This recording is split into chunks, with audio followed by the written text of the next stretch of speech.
Desde ahora el tema de la consulta prelegislativa, discutir a profundidad,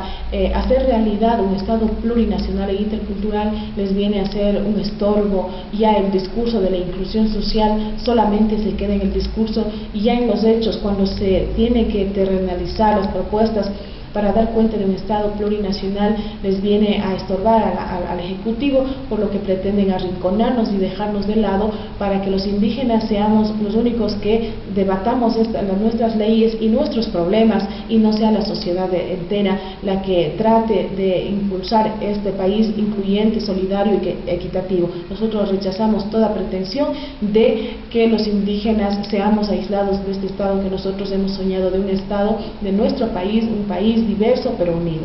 ¿Es pretender esquivar que se dé la consulta prelegislativa quizá dentro de esta comisión? Más que pretender no ir con la consulta prelegislativa, porque sabemos que lo harán por mero cumplimiento de un requisito constitucional, sino porque para ellos es un estorbo, para ellos es un entrampamiento, para ellos significa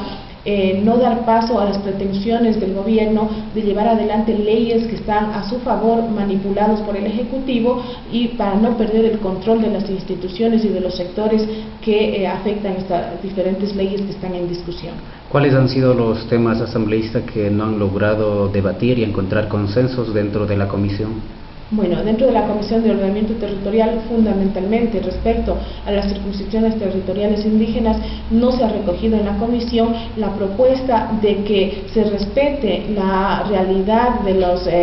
ocupación territorial de los pueblos y las nacionalidades indígenas, que va más allá de circunscribirse en una parroquia, en un cantón o una provincia. Muchos pueblos, muchas nacionalidades indígenas, muchos grupos afroecuatorianos y montubios no están delimitados por esos límites que pone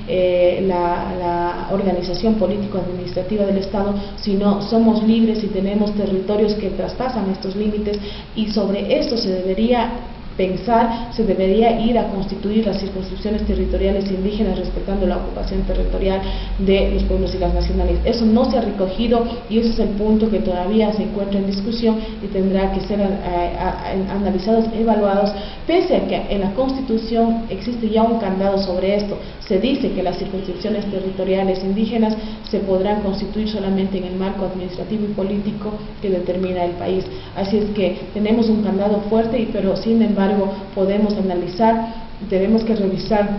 los convenios y los acuerdos internacionales que están por encima de la Constitución y que de alguna manera garantizan de que se hagan de forma más efectiva nuestros derechos. Eso nos ampara a nosotros poder seguir reclamando de que las CTIs tienen que constituirse de acuerdo a la realidad de donde se encuentran asentados los pueblos y nacionalidades indígenas, así como los afroecuatorianos y montubios. ¿En la comisión han recibido alguna presión de las juntas parroquiales?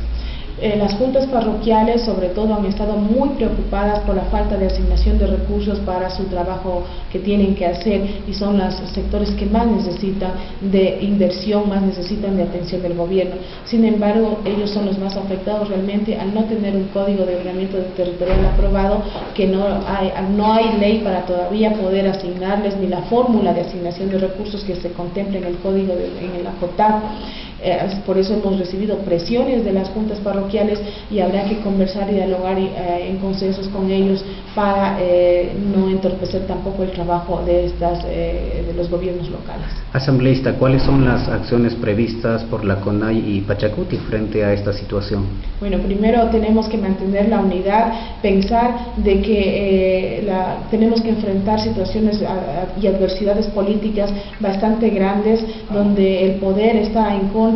del movimiento indígena, de nuestras propuestas de hacer justicia. Así es que lo primero, la unidad de las organizaciones, mantenernos como hasta ahora, fortalecernos si es posible aún más, y que nuestras propuestas tengan que ser escuchadas. Tendremos que utilizar la movilización, las marchas, como siempre ha sido nuestra característica, y de ser necesario a las instancias internacionales, a la comunidad internacional que sí reconoce que los pueblos y las nacionalidades indígenas deben ser incluidos en los planes, programas, desarrollo de un país como un Estado plurinacional como es nuestro país, el Ecuador.